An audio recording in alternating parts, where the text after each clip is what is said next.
Welcome back to the Just Fantasy Baseball podcast. My name is Rami, Lavi. That is Vince Damato. Number one headline: the Yankees suck eggs. That's what's going on. What's up with you? There's some exciting stuff going on in the baseball realm that I can't wait to dive into a little bit. But otherwise, I mean, I hurt my neck weightlifting the other day, so that's been quite painful. Doing some shoulder stuff, and then Oh, you just hear a flex. Yeah, you hear a sure. pop, and Yeah. well, I've never experienced that, so I've been a stick man, trying to turn one way and the other, but Oh, yeah. driving's painful. So other than that, though, life's good. Do you have to No turn complaints your here. whole body when to Yeah. look like? Yeah. Yep. Oh, driving was brutal. I mean, trying to look both ways has just Yeah. been Check your painful. blind So spot. Yeah, I know the yeah. feeling. Do you even All right. drive in New York City? So sometimes, I mean, it's Yeah, not ideal. Parking sure. sucks. The weekends, I guess, parking's free. The overnights, that's the one, thing about working the overnights. But any other time, parking is expensive. So yeah, no, it's ridiculous here. Do you have a car though? Yes. No. So Okay. What's your yeah. license plate number? And I'll find. No, Do I'm you want just me to kidding. give it to Yeah. you? Yeah. Can you give me your social security number and Yeah, whenever you want. Just let your me know. address? Yeah. All right. Cool. Let's do it. What do we got? Baseball, by the way, baseball stuff, other baseball stuff aside from the Yankees. Did you see this story from the Pirates with Rowdy Tellez? Yeah. Where he's 4 at bats away. 4 at bats short of a $200,000 bonus, and the Pirates cut him because they want to take a look at younger players, quote unquote. Him and Michael A. Taylor were both cut to, quote, look at other players. One of the other players they called up was the same age as Rowdy Tellez. It's like, oh, we want to look at younger players. The guy's the same age. He's been bounced around a bunch of teams. Tellez not having a great year, but not having a bad year. The Pirates are going to miss the playoffs anyway. They stink. And more so, it's like you so don't care about winning that clearly you have zero intentions of ever signing free agents, because if any free agent ever saw that, they'd be like, yeah, fuck that. We're not going there. So the idea that you want to be competitive, and this comes on the heels of the A's hilarious, almost comical letter that they put out, the "we tried 5 times." You know what I mean? We tried. No, every time you had a core that was worth something, you tore it down, whether it was the Miguel Tejada team, whether it was the Mark McGwire team, or as recently as the Olsen and all those guys team. Every time you've had a good young squad, you've torn them down instead of building on top of them. So don't tell me you tried. And then it's just another shitty organization. And baseball, unfortunately, has a lot of these. I think we talked about this probably early in the season. Baseball needs to have a salary floor, and this is why, because these teams are just ridiculous. Do you have and I'm not sure how deep into the weeds I want to get here. It's fantasy baseball, but do you have a problem with the Pirates cutting Rowdy 4 at bats away? Yes, 100%, because the only reason they cut him is because they didn't want to pay him the $200,000. That's literally the only reason they cut him. And so that's a problem because why? It's a problem because you gave him a contract, part of the contract, right? We talk all the time about athletes and oh, he's holding out or this or the contract, right? But these owners who make millions and billions of dollars, right? He's an actual billionaire, the owner of the Pittsburgh Pirates. The $200,000 means nothing to him. And the incentive in the contract wasn't for him to hit 425 plate appearances. It was basically, essentially, if you play X number of games for us, you'll have fulfilled your contract. The difference between 421 and 425 is not because he was hurt, not because he fulfilled his part of the contract. He earned that $200,000. And the only reason they're not giving it to him is because they're cheap. Yeah, that's fair. I mean, I get the thought process. I don't know. Should Rowdy have advocated for himself when he signed the contract or something a little bit more? And again, it's Well, hard what to do you know mean? when. He said, look, I'm going to play X number of games. There's an incentive in there. He reached that incentive. They didn't allow him to reach it because they didn't want to pay him. Sure, I'm playing a little devil's advocate. It is brutal to see. I definitely feel for him, and you're absolutely right. I don't feel for him. It's He's like very rich. He's doing fine. But no, I feel for Rowdy. no, I'm saying I don't even feel for him necessarily. I just think it sets a Sure. terrible precedent. It looks terrible to your fans. It shows where your mind is. It shows what you really care about. And like I said, if you're ever trying to compete and win, free agents will look at that and say, okay, I'm not going to Pittsburgh. I see how they treat their players. So it just shows where your priorities are. And clearly your priorities aren't winning. And it's Yeah. evident in the fact that anytime they've had a good young core, again, they've sold them off. They don't care about winning in Pittsburgh. I can't wait for the free agency of Paul Skeens in 3 years. Now that's a different story because you'll probably have the entire city of Pittsburgh up in arms if you. Oh, well, just like they were with Garrett Cole. Like, it's the same thing over and over again. Don't tell me this time's going to be different. It's not. Yeah, I mean, I'll bet the entire $200,000 bonus that Paul Skeens won't be a Pirate in 5 years. wow. I don't know about that. He's not going to be. I'd probably lean towards he would. What's his We'll contract see. situation? We'll see. I mean, I don't know, but that's a good question. See, here's another question. Why would you keep Rowdy Tellez if his on base is under 300? It's not like he was tearing the cover off the Okay, ball. And so so why? So okay, so what is 6 paying games him left the in the okay, so 6 200,000 games going to left in get the you? wait. So 6 games Yeah. left in the season. Hmm. With the season over and you out of the playoffs as always, Yeah. because you never make the playoffs. That's when you cut. If you're going to tell me that earlier in the year, that's one thing. Yeah. Why? So But Skeens is I'm just, signed because yeah. he's under team control through 2026. Yeah. Good luck. We'll see how that goes. Skeens.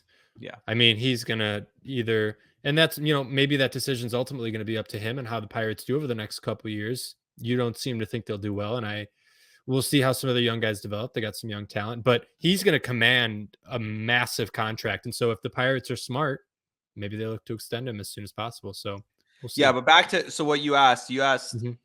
why would you cut a guy? Your whole team sucks. What do you mean?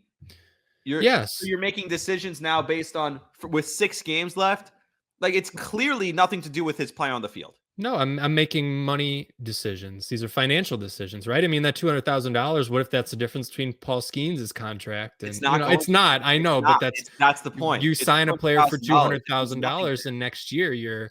And guess what? Paul Skeens could look at that and say, "Oh wow, if I have incentives in my contract, I better not Sure. because they're not going to pay them. They're going to hold me out of a start or two so that I miss those incentives." Looks like. Yeah, and we've seen that before. I don't have any examples off the top of my head, but it No, I always know does we've bring seen up. teams do Yeah, this before. It's not the first right. time. And it won't be the last. The problem is when it's a shitty owner and it's an owner who's consistently does not. He's so cheap, like historically cheap. He doesn't get the benefit of the doubt, and it becomes a bigger story. That's fair. Any other Same thing with news? the A's Because I had the one. triple play in the Yeah, and the Padres. yeah, that was awesome. Yeah, that was. By the way, so there were 2 things with that. Joe Davis on the Dodger call goes, "Well, Ohtani will have his opportunity, barring a triple play." So that was funny. Ohtani did not have his opportunity. And then on the other side, the Don Orsillo call of it was awesome. Orsillo's the best. Manny, third to first. You know what I mean? Like, he's just the best. I love Don. He's so good. What a way to clinch the playoffs. Anyway, another organization that just sucks eggs that just fired him because they're stupid and didn't want to pay him is the Boston Red Sox. So, yeah, pretty fun. Okay. This is interesting because I have this guy. We will do buy low, sell high in a minute. Sure. I still agree with my sell high on him. But I talked about him earlier and I said he's boom or bust. He's a free agent this year. He's probably not signing with the Pirates. I'll tell you that much. Willie Adames just became the 4th shortstop to ever have a 30 home run, 100 RBI, 20 stolen base season. I thought for sure you were going to say something about Aaron Judge or. No, 32 home runs, 111 RBIs, 20 stolen bases. Again, the OPS is barely over 800. Like, now this will be interesting because this reminds me of, again, sell high. Okay. Yeah, it reminds me of Dansby Swanson a couple years ago, and I think Adames is slightly better offensively than Dansby could ever claim to be, but at the same time, don't be surprised if you see a team pay a little bit more for Adames, thinking they're locking in their shortstop for the next 8 years or something. And because this Dansby Swanson contract has not worked out for the Cubs, so we'll see how that. I mean, it'll be an interesting one to watch. Obviously another NL Central shortstop, but I hope he gets a bag, and I hope he probably will. But again, I wouldn't. Fancy wise, I would stay away from him. Eric Adams was indicted by a grand jury. I don't know if you saw that. I did not. No. New York City mayor. That's fun. All right, let's start with who's hot and who's not. Who's not hot? I wanted to try if I can. That's funny. I did want. I don't know if we talked about too. Charlie Blackmon is retiring. That came out right after. Also, so Charlie Blackmon retiring. I mean, he retired from a fantasy baseball perspective probably 3 or 4 years ago.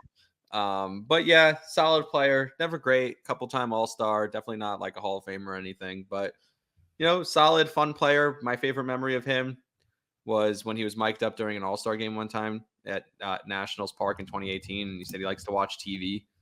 And this is the biggest TV because they asked him like, why do you keep looking back? He kept looking back while they were interviewing him. He's like, I like to watch TV, and this is the biggest TV I've ever seen. Yeah. That's why I always, when I go to the Mets game, I'm like, this is my favorite TV. He's going to fall into that category of like really good players, like you said, not Hall of Fame, but he'll be like in that really good category, and definitely a fan favorite for Colorado and Coors. Oh, So, for sure. And for fantasy mhm, purposes, yeah. like I said, he wasn't really, a relevant player for the last few years. Also, Mhm. another funny story, or not funny, but like, with the Mets, and another thing mishandled by baseball. Like, they could have played on Monday. They knew a tropical storm was coming. This was a makeup game. It was only supposed to be a 2-game set in Atlanta. The third was a makeup game. So like moving it back to Monday wouldn't have made it from Thursday, wouldn't have made it different. Like, it's so moronic how Major League Baseball does things. They wait, they wait, they wait. They're always the last to know. They're always the last to do anything about it. It's crazy how they operate. It's so bad. So You think? I mean, I forget. I haven't they're looked going to play a exactly. doubleheader on Monday, the day between the last day of the season and the first day of the playoffs, the wild card. Yeah, no, I So the was. Nets have to travel to Milwaukee, then go back to Atlanta. And it's assuming the Braves get their games in against KC. They might play a triple header on Saturday. Last triple header was like in 1930. Yeah, I wonder what would happen then. Can they even push the games back? I don't know what the logistics of that look like. But Ridiculous. It's something I'm wondering too. I'm seeing. It looks like the Braves, and again, I don't know the lineup of the pitchers, but it looks like the Braves then might be without some of their better pitching against the Mets. Then on Monday, they may have to use it for this weekend. right. You're saying maybe Mhm. throw Sale now. Yeah. Yeah, It so was we'll supposed to see be how that Sale, and Freed was supposed to be today and tomorrow. could work out for the Mets. We'll see. It could. It certainly could. We'll see what happens. I don't think it's not good for anyone. Like, it's Yeah. forget about the Mets or the Braves. It's just not good for anyone. It's not good for the sport that like that now that's what Monday there's going to be a double header like I don't, it's just so moronic. You could have done it on Monday. There were barely any games this past Monday. It's just stupid. But the point is that in the championship, because I guess Monday is not going to count for I don't know if it will or won't count for the championship. I saw in my league in middle of the championship, someone dropped Edwin Diaz. It's like, hey, sink or swim. We talked about this. I need Mhm. this right now. You know, Edwin Yeah. Diaz is a great player. He's not giving me what I need the next couple of days. I can't wait, Yeah. So it's kind And of you see that in fantasy baseball. It's kind of cool. That time of year is kind of cool. All it right. almost it almost sorry, real quick, and then we'll move on to who's hot, who's not. It almost works in the opposite too, because there was a guy in my league who was, like we talked about on the brink. He ended up dropping Tristan Casas. And I went and scooped him up this week because I'm still in it and he got eliminated. So be on the lookout for some of those guys. Maybe there was someone that was dropped, that could work out in Take your favor. advantage. Go win that Yeah. chip. Maybe a little bit late now, but good to know for the future. So let's get to who's hot, who's not. Who do you got? Julio Rodríguez is my first who's hot, and this is so great to see him coming on at this time of the year because I think going into next year, his stock should be right back to where it was. Maybe not where it was coming into the year, but the last month already. So this is not a small sample size. 382 on base, 8 homers, 25 RBIs, 6 stolen bases, 25 runs. He's been the number 2 ranked fantasy baseball player over the last 2 weeks. It's 415 on base, 16 RBIs, 5 home runs, 3 stolen bases, 12 runs. So he's been great. Yeah, that list of top 5: Shohei, Michael Harris, and then you got Matt Olson right behind Julio Rodriguez too. And so, Atlanta, they're clicking. Oh, like I said, they would be. Who's yours? I went and took Alex Bregman for the Houston Mhm. Astros. We talked about him. I don't know if you remember our conversation around the All-Star break, right? We were getting questions about him. Is he washed? Is he broken? And I remember we did a comparison or a would you rather? And I think you asked me, who would you rather take, Maikel Garcia or Alex Bregman? And I said, give me Alex Bregman, which I even wasn't sure about at the time. It was one of those like trust my process. And, that was when Maikel Garcia was kind of at his peak. And yeah, we leaned Alex Bregman there, and looks like it paid off, especially lately. Him and the whole Houston offense is just clicking. The last 6 days, not including tonight because I didn't look for tonight's stats, but he's 7 for 20 with 3 bombs and 7 RBIs, 5 runs scored. So, the Astros, you just can't count them out until they prove otherwise. And, it doesn't matter how old they seem to get. Altuve's still bringing it. Jordan's been hitting better too. So, yeah, that's going to be it. It's not the team I would want to face. Let's say that in the playoffs. No, definitely not. I'm wearing the John and Susan t-shirt. Susan Wallman was on WFAN today, and she was talking about how, listen, if you're a Yankee fan, you actually want to see Houston. Like, until you slay that dragon, it almost won't feel right. But that's the toughest team still in the American League. It's still the Astros. The Astros still own the AL, and so you're 100% right about that. Another hot for me, and it's just crazy going into next year again, is Blake Snell. His last 3 starts, he's thrown 17 innings, which, again, he's not like an innings eater. So 17 is pretty solid for him. 3-0, 29 strikeouts, a .53 ERA, and a .71 WHIP. His numbers on the season are stupid. He has 39 strikeouts in his last 25 innings.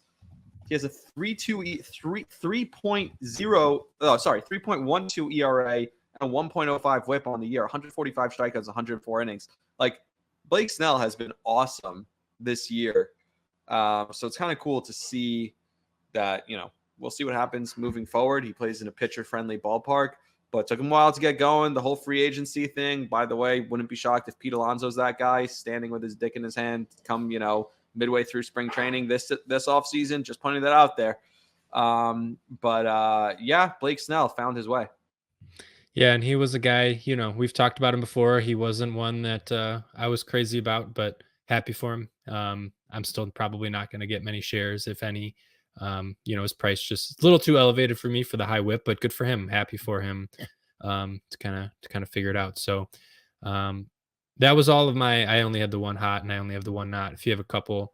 Yeah, I have a couple of nots. By the way, Judge hit his 57th. The Yankees made the game respectable in the 9th so that we could hear Aaron Boone talk in the post game, be like, I like the battle that we had at the end.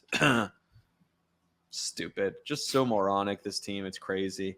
Soto hit his 41st. Judge hit his 57th. Whoop did freaking do. This team just beats themselves. That's what they do. Who's not hot? Let's go with Cedena Rafaela. Big prospect. Lots of people like what he's done, but he's really tailed off the second half of the season. Over the last month, he's batting 177. Only 2 home runs, 2 stolen bases. Doesn't have a homer in the last 2 weeks. So this guy fallen off completely. A guy who people probably looked at towards next year like, okay, maybe he's something. Maybe he's an option. He's got eligibility, shortstop, second base, outfield. Mm-hmm. I don't even know where you draft him, if at all, going into next year, because of how he's played the second half of the season. A guy that we talked about, we talked about all the young talent in Boston, and he might not even have a starting job anymore if it's just, hey, Trevor Story, maybe he stays healthy.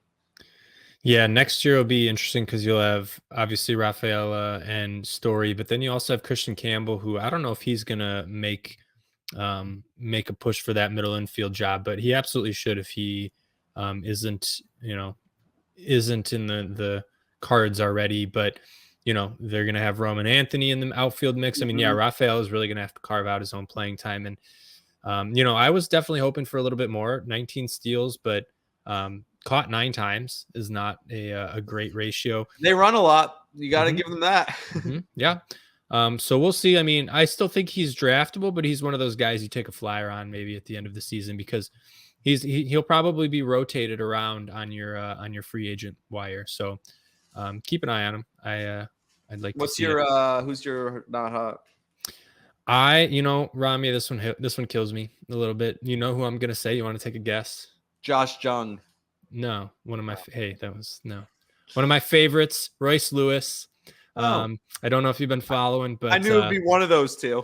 Yeah, it has not been looking good for Royce lately. He does not have a home run since September 2nd. Is Minnesota blowing? Yeah, they're totally blowing. Are they doing it on purpose? Like, it looks like they're purposely trying not to make the playoffs? It's a little bit of both. I mean, I think Detroit has finally found themselves. I've told you a few times, watch out, and they've really hit their stride. Parker Meadows hit a bomb tonight, so yeah, Minnesota's just played themselves right out of it.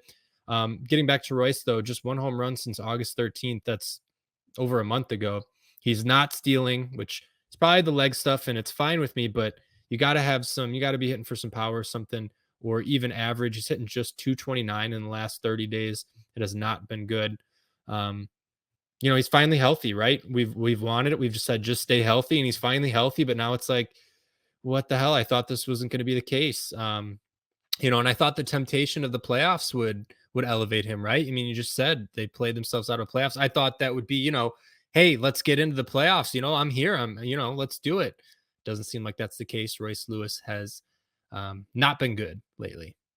Yeah, some teams rise, some teams fall under the pressure.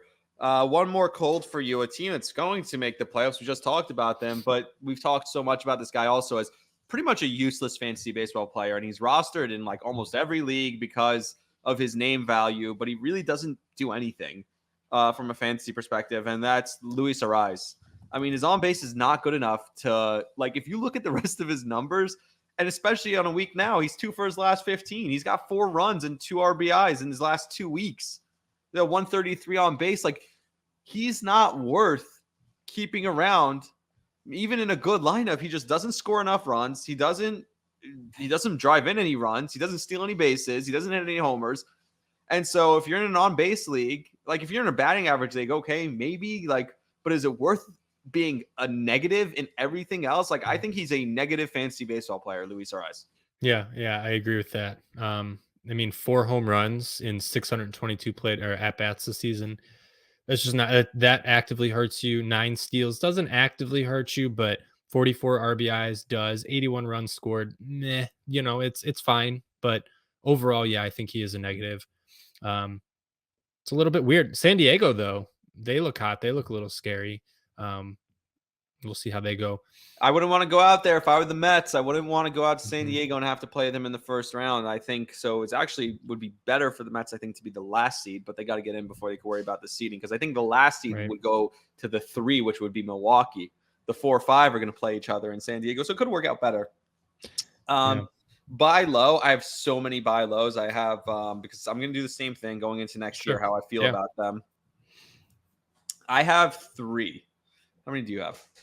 1, because I thought we would do deep dives into one. But go ahead. What do you got? No, I only have 1 sell high. So, and I already mentioned him, but Sure. my first buy low. So I'll do 2, and then you'll do 1, and then Sure. I'll Yeah. take it back for 1 more.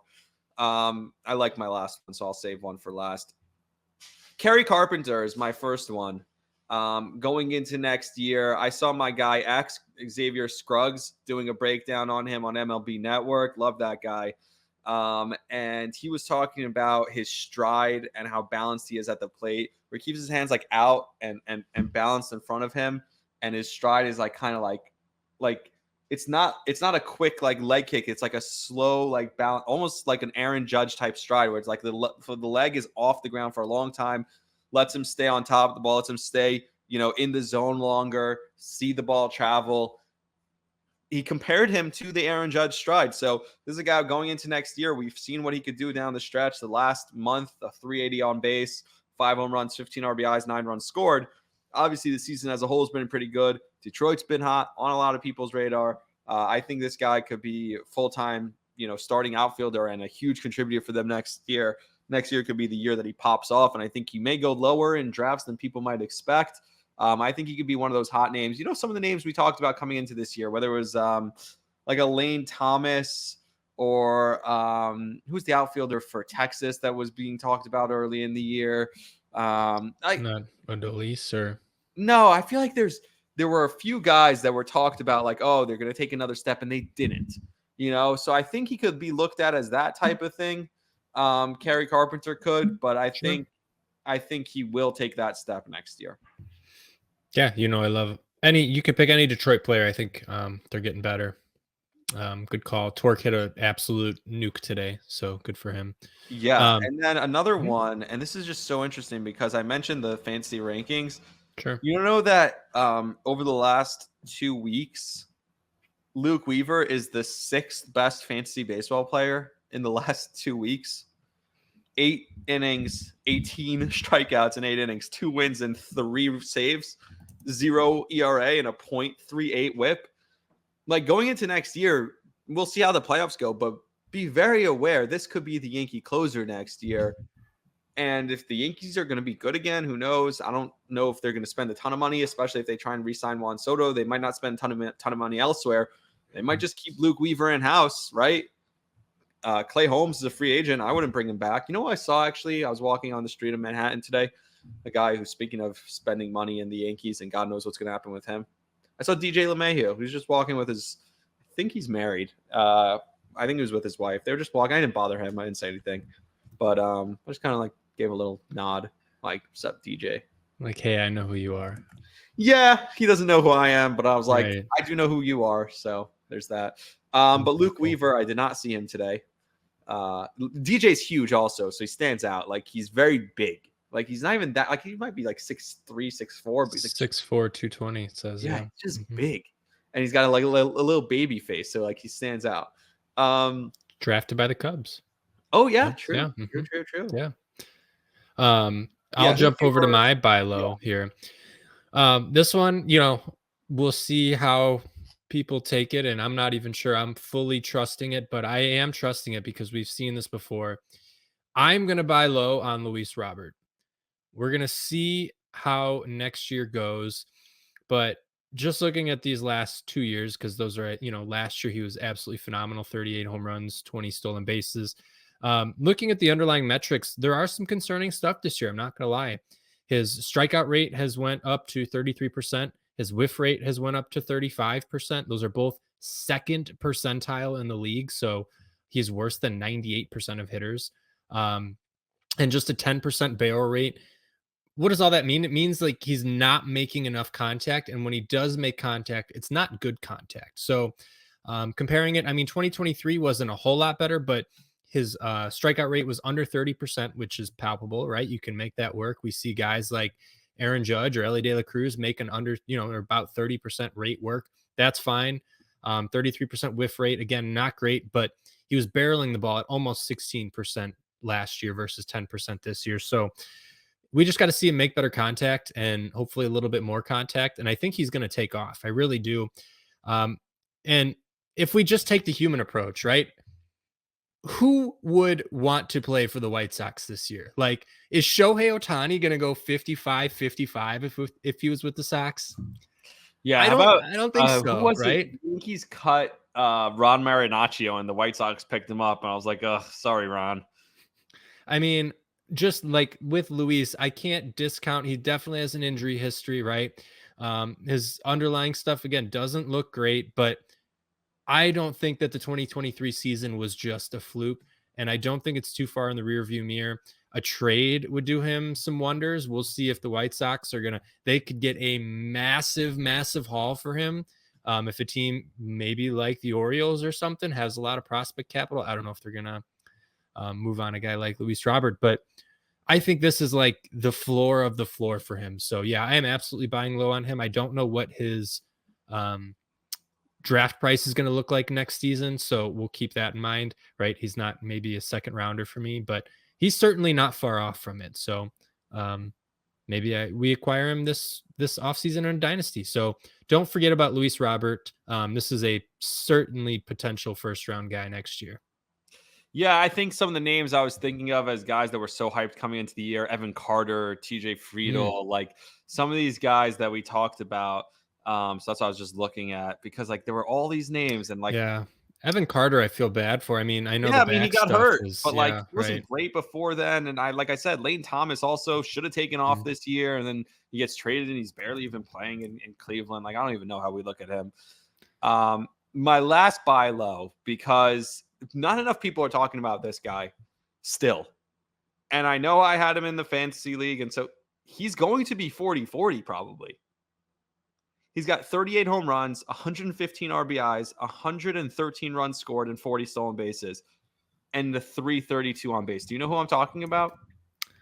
No. Any guess? Give me a guess. José Ramirez? Yes! The dude is so stupid good. Yeah, and Like, it's like so quiet and too. he's Like, so yeah, quiet. So like 40-40 for him. You know yep. what I mean? Like, and there's no Instagram post every day about Jose Ramirez. Like there is 9 Instagram posts, like, just clamming down on Shohei Ohtani. Like, it's just like, I don't know, Yeah, man. it is unbelievable, and everything under, it's amazing because I think I read He's so he. freaking good and he's carrying a team. Like, It's like he's on a getting better. I super think team in LA. he has the hardest hit ball of his career this year, and he's 32 years old. It's Like, ridiculous. And that's he stole unbelievable. 30, he stole 40 bases. Like, Yeah, when's that right. gonna At 32 years old. Yeah. Yep. Dude, I don't it's get it. stupid. He's It's stupid good. defying everything that we know about baseball. Yeah. And my sell high, like I said, I'm not in on Willie Adames going into next year. Let someone else overdraft him. I don't think you're gonna like my sell high, Mm. because it is a little bit. We just talked about a guy who's 32 that is kind of having the best year of his career. So from that standpoint, this doesn't make sense. But I'm not going to. I think Jose Ramirez is a unicorn. I think that it's more likely that this guy falls even further, and we'll see. Your guy, Trey Turner. I am not going to be in on Trey Turner next year. We'll see where Here the they're coming draft out with a price grows. documentary about like the guy who cheered for him at the Philly game. Did you see that? No. They started like the standing ovation. I think I screenshotted this. This is so odd to me. Yeah, continue. Go ahead. I'll find it. Sure. So I'm not going to say Trey's bad. Like, that's not what I'm getting at here at all, right? We've seen some guys take leaps late in their career, seeing J Ram. I just don't think that he's been a top second round pick. I mean, really a top first round pick, or, first round pick for however many years now. And I just don't think I can do that again. There's too much talent out there right now. And honestly, I looked at some of the lists. If we were drafting next season, I would probably take Ketel Marte over him. If we were drafting right now, I absolutely would take Ketel Marte over him, because there's nothing hinting that Marte's season is a one-off or a fluke. I mean, he's another guy who's over 30 that's having the best, probably the best year of his career right now. Trey is just kind of going in the opposite direction. And again, we see that more often than not with some of these older guys. Again, J Ram and Ketel feel like a little bit of a unicorn, if you will. But looking at some of the underlying stuff for Trey, he's had the lowest max exit velocity of his career, which it's 110.6, right around Lourdes, Gurriel, and Tovar. It's not the end of the world, but he's also 127th ranked in barrels. And the biggest part to me is, he's a speedster.